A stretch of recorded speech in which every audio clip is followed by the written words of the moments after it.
Assalamualaikum warahmatullahi wabarakatuh. Anak-anak, alhamdulillah kita bisa bertemu kembali di pelajaran bahasa Indonesia kali ini. Di pertemuan ini kita akan membahas tentang struktur dan kaidah kebahasaan teks berita. Setelah kita kemarin belajar tentang mengidentifikasi unsur-unsur berita dan menyimpulkan berita. Di pelajaran ketiga ini, kita akan memahami tentang struktur dan kaidah kebahasaan teks berita.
Nah, ini anak-anak, struktur dan kebahasaan teks berita.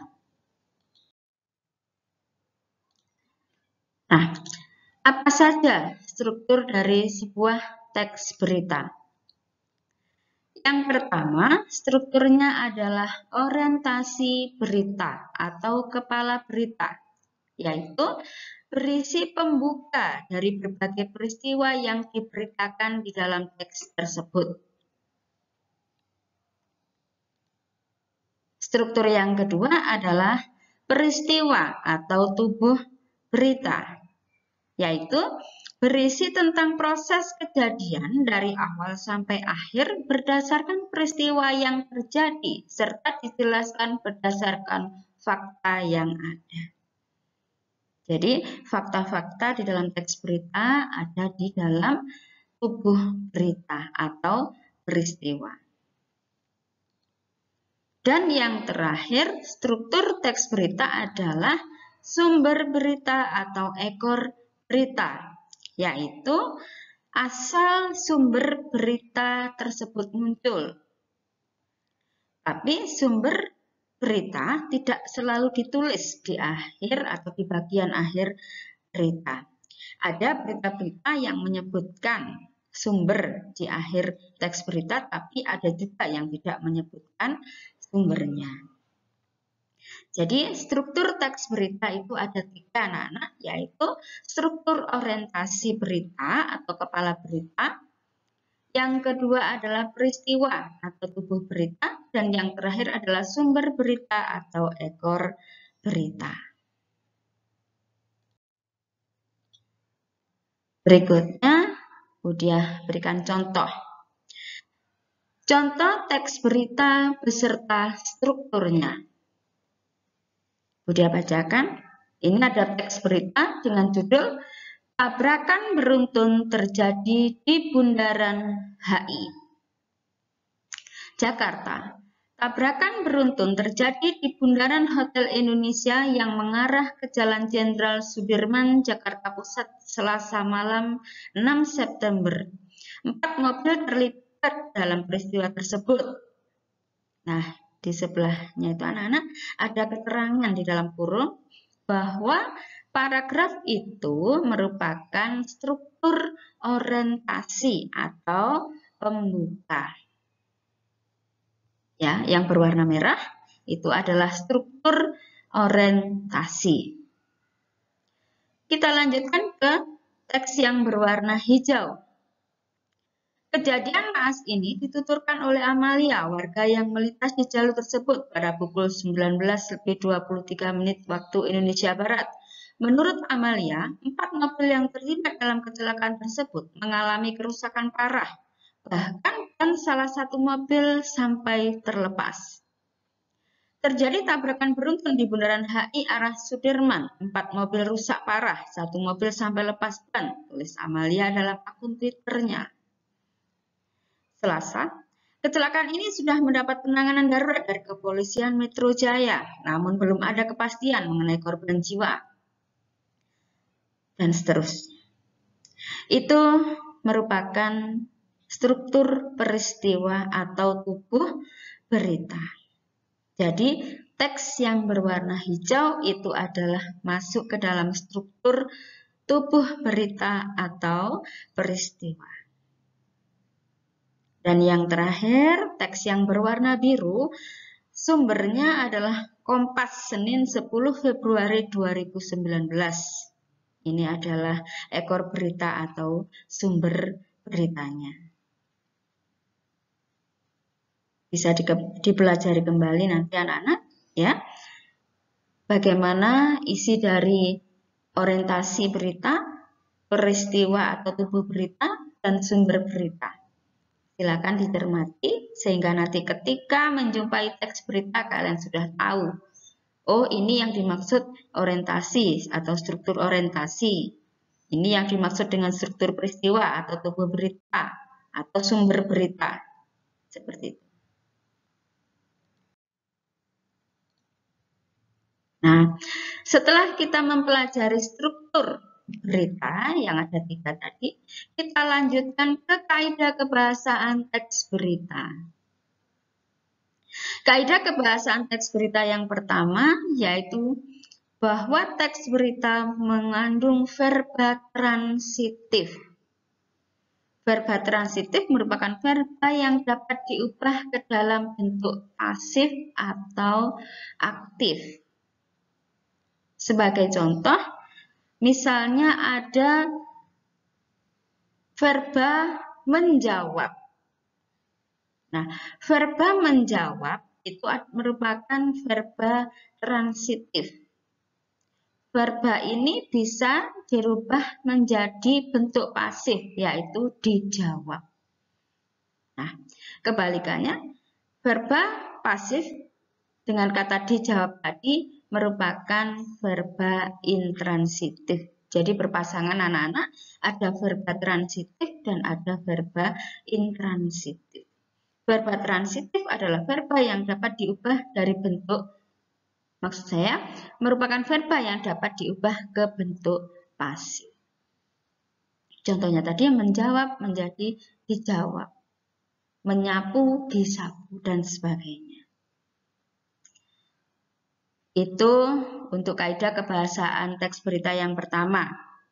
Untuk kaidah kebahasaan teks berita yang kedua, yaitu bahwa teks berita itu mengandung verba pewarta.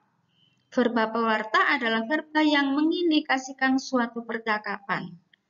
Contohnya adalah kata mengatakan, memaparkan, menjelaskan, memberitakan, mengklarifikasi, dan sebagainya. Cukup jelas ya anak-anak? Kaidah kebahasaan teks berita yang ketiga adalah bahwa teks berita mengandung adverbia atau kata keterangan. Jelas sekali anak-anak ya, di dalam teks berita tentunya ada kata keterangan karena di situ berkaitan dengan unsur berita kapan. Ada keterangan tempat, keterangan waktu, keterangan sebab, dan sebagainya. Untuk keterangan tempat, contohnya di Jakarta, di Malang, di Surabaya, dan sebagainya. Untuk keterangan waktu, bisa berupa jam, bulan, atau kemarin, ataupun masih banyak lagi. Ya. Untuk keterangan sebab, bisa menggunakan kata sebab. Ya. Atau mungkin sehingga. Itu untuk kata keterangan. Kaidah kebahasaan yang keempat adalah konjungsi temporal. Apa yang dimaksud dengan konjungsi temporal? Nah, konjungsi temporal adalah kata hubung yang berhubungan dengan waktu. Ada contoh di situ, ada kata kemudian, setelah, akhirnya, dan sejenisnya. Kaidah kebahasaan teks berita berikutnya adalah bahwa teks berita menggunakan kalimat langsung. Jelas sekali anak-anak ya, karena ketika kita membaca atau mendengarkan sebuah berita, di situ ada mungkin sebagai orang-orang yang menjadi saksi mata dalam sebuah peristiwa dan di situ memberikan keterangan. Akhirnya digunakanlah kalimat langsung dalam keterangan-keterangannya. Juga selain kalimat langsung digunakan kalimat tidak langsung, kebalikannya, ya. Dan yang terakhir, bahasa yang digunakan adalah bahasa yang baku dan sederhana. Bahasa baku artinya bahasa yang resmi, bukan bahasa-bahasa yang kita pakai dalam komunikasi lisan. Misalnya, ntar, ngapain, itu tidak boleh. Ya, bahasa yang digunakan harus bahasa baku. Kemudian selain itu menarik, singkat, komunikatif, dan netral. Demikian anak-anak, jadi kaidah kebahasaan teks berita ada 7. Silakan dipelajari. Nah, demikianlah struktur dan kaidah kebahasaan teks berita. Kita ketemu lagi di pertemuan berikutnya masih dengan teks berita, yaitu menyajikan sebuah teks berita. Sampai ketemu di pertemuan berikutnya. Wassalamualaikum warahmatullahi wabarakatuh.